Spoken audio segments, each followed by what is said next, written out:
ಇದು ನಮ್ಮ ಜಿಲ್ಲೆಯ ಮತ್ತು ನಮ್ಮ ತಾಲೂಕಿನ ಕೊನೆ ಹಳ್ಳಿ. ಬಹಳ ದಿವಸಗಳಿಂದ ಈ ಭಾಗದಲ್ಲಿ ಬಸ್ ವ್ಯವಸ್ಥೆ ಬೇಕು.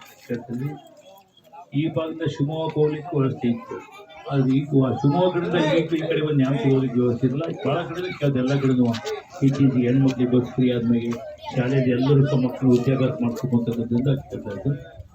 ಈಗ ನಾವೀಗ ಬರ್ತಕ್ಕಂಥ ಸಂದರ್ಭದಲ್ಲಿ ಮ್ಯಾನೇಜರು ನಾವು ಮಾತಾಡ್ಕೊಂತ ನೀನು ನಮ್ಮ ಜೊತೆಗೆ ಇರಬೇಕಂತ ಮುಸೇನಲ್ಲ ಜೊತೆಗೆ ಚೀಲುವರೆಗೆ ಹೋಗೋಣ.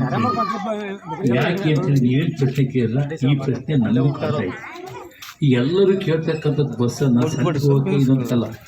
ಮೊದಲನೇ ಆದ್ಯತೆ ಮಕ್ಕಳನ್ನ ಶಾಲೆ ಟೈಮ್ಗೆ ಶಾಲೆಗೆ ಕಳಿಸ್ಬೇಕು ಅಂತ, ಮಕ್ಕಳು ಶಾಲೆ ಟೈಮ್ಗೆ ವಾಪಸ್ ಮತ್ತೆ ಇಲ್ಲಿ ತರಬೇಕು ಅಂತ ಉದ್ದೇಶ ಎಲ್ಲ ಪೋಷಕರಿಗೂ ಇರೋದ್ರಿಂದ ನಮ್ಮ ಉದ್ದೇಶನೂ ಸರ್ಕಾರದ ಉದ್ದೇಶನೂ ಅದೇ. ಆದ್ದರಿಂದ ನಾವು ಬಸ್ನಾಗ ಹತ್ಕೊಂಡು ಸೀದಾ ಇಲ್ಲಿಂದ ಪರನಲ್ಲಿಗೆ ಹೋಗಿ, ಚಟ್ನಳ್ಳಿಗೆ ಹೋಗಿ, ಸೂರಿಗೆ ಹೋಗಿ, ಸುರಮಕ್ಕೆ ಹೋಗಿ, ನ್ಯಾಮತಿಗೆ ಹೋಗಿ, ದೊಡ್ಡಕ್ನಳ್ಳಿಗೆ ಹೋಗಿ, ಕುಂಕಕ್ಕೆ ಹೋಗಿ, ಕೂಗನಹಳ್ಳಿ, ಕಡೆಕಟ್ಟೆ ಮತ್ತು ಕೆಂಗಟ್ಟೆ ಮೂಲಕ ಸೀರಿಗೆ ಹೋಗೋದು. ಈ ಮಕ್ಕಳು ಇಲ್ಲಿಂದ ಹೋಗ್ತಕ್ಕಂಥ ಮಕ್ಕಳು ಹೆಚ್ಚಿಲ್ಲ ಇಲ್ಲಿಗೆ ನ್ಯಾಮತಿಗೆ ಹೋಗ್ಲಿಕ್ಕೆ ಚಟ್ನಳ್ಳಿಗೆ. ಆದರೆ ಮುಂದೆ ಹೋಗ್ತಕ್ಕಂಥ ಊರಿದವರು ಗಡೆಕಟ್ಟೆ ಏನಾಗುತ್ತೆ ಅಲ್ಲ ದೊಡ್ಡಕ್ನಳ್ಳಿ ಪೂರ್ತಿ ಅವ್ರದ್ದು ನ್ಯಾಮತಿ ಮುಂದಿದೆಯಲ್ಲ.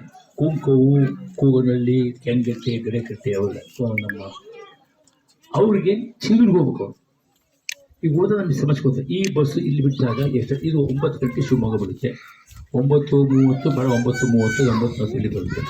ಮುಸೇನಾಳ ಬಗ್ಗೆ ದೊಡ್ಡ ಚೀಲೂರು ಎಷ್ಟೊತ್ತಿಗೆ ಮುಟ್ಟುತ್ತೆ ಅಂತ ನಾವು ತಿಳ್ಕೊಳ್ತೇವೆ. ಅದಾದ್ಮೇಲೆ ಆ ಭಾಗದ್ದು ಮಕ್ಕಳನ್ನ ನೋಡ್ಬೇಕಲ್ಲ. ಈ ಬಸ್ ಅವಾಗ ಒಂದು 1/4 ಗಂಟೆ ಮುಂಚೆ ಶಿವಮೊಗ್ಗ ಬಿಡಬೇಕೆ ಅಥವಾ ಹೆಂಗೆ ಅನ್ನತಕ್ಕಂಥ ಲೇಟ್ ಅಂತೂ ಪ್ರಶ್ನೆ ಬರಲ್ಲ. ಅದನ್ನು ಅಡ್ಜಸ್ಟ್ ಮಾಡಿಕೊಂಡು ಮತ್ತೆ ಪುನಃ ಇದು ಪರ್ಮಿಷನ್ ತಗೋಬೇಕು. ಆ ರೀತಿ ವ್ಯವಸ್ಥೆ ಮಾಡಿಕೊಡ್ತೇವೆ. ಚೀಲೂರು ಹೋಗಿದ್ದು ಸೀದಾ ನ್ಯಾಮತಿ ತಾಲೂಕಾದ್ರಿಂದ ಎಲ್ಲರೂ ಆ ಭಾಗದಲ್ಲೂ ಸಹ ಚೀಲೂರು ಗೋವಿಂದಗೂ ಸಹ ಚೀಲೂರು ತಾಲೂಕು, ನ್ಯಾಮತಿ ತಾಲೂಕು ಅವ್ರು ಸಹ ನಮ್ಮ ತಾಲೂಕು ಕೇಂದ್ರಕ್ಕೆ ಒಂದು ಬಸ್ ಕರೀತಿ ಕೇಳ್ತಾರೆ. ಈ ಬಸ್ ನಮ್ಮದು ಚೀಲೂರು ಇಳಿಸಿದ್ದೆ ಸೀದಾ ಗೋವಿಂದದಿಂದ ಅರೆಹಳ್ಳಿ, ಕೊಡ್ಚನಹಳ್ಳಿ ಮೇಲೆ ನ್ಯಾಮತಿಗೆ ಹೋದ್ಮ ಪುನಃ ಬೇರೆ ರೂಟ್ಗಳು ಹಾಕ್ಕೊಂಡವರು. ಅದನ್ನು ಎಷ್ಟು ಅದನ್ನ ಅಡ್ಜಸ್ಟ್ ಮಾಡ್ಕೊಂಡು ಒಂದು 10 ನಿಮಿಷ 15 ನಿಮಿಷ ಮಕ್ಕಳಿಗೆ ಒಂದು ಅಂದ್ಕೊಂಡು ನೋಡ್ಕೊಂಡು ನಾವು ಒಂದು ವ್ಯವಸ್ಥೆ ಮಾಡ್ಕೊಡ್ತೀವಿ ಅಂತಕ್ಕಂಥ ಮಾತನ್ನು ಭಾಳ ಪ್ರೀತಿಯಿಂದ ಭಾಳ ವರ್ಷ ಬಂದ ಅಪರೂಪಕ್ಕೆ ಮಗು ಹುಡ್ತಂಗೆ ನಿಮಗೆ ಅಪರೂಪಕ್ಕೆ ಗಂಟೆ ಬಸ್ ಬಂದಾಗತ್ತಪ್ಪ. ದೇವರು ಒಳ್ಳೇದು ಮಾಡಲಿ. ಇಲಾಖೆ ಈ ಬಸ್ಸನ್ನು ಶಾಶ್ವತವಾಗಿ ಉಳಿಸ್ಕೊಟ್ಟು ಈ ಭಾಗದ ಜನಕ್ಕೆ ಅನುಕೂಲ ಮಾಡಿಕೊಳ್ಳಿ ಅಂತ ಸರ್ಕಾರವು ಸಹ ಅಭಿನಂದಿಸಿ, ನಿಮಗೂ ಸಹ ಅಭಿನಂದಿಸಿ ಎಲ್ಲರಿಗೂ ನಮಸ್ಕಾರ. ಬಂದು ನನ್ನ ಮಾತು ಮುಗಿಸ್ತೀನಿ. ಎಲ್ಲರಿಗೂ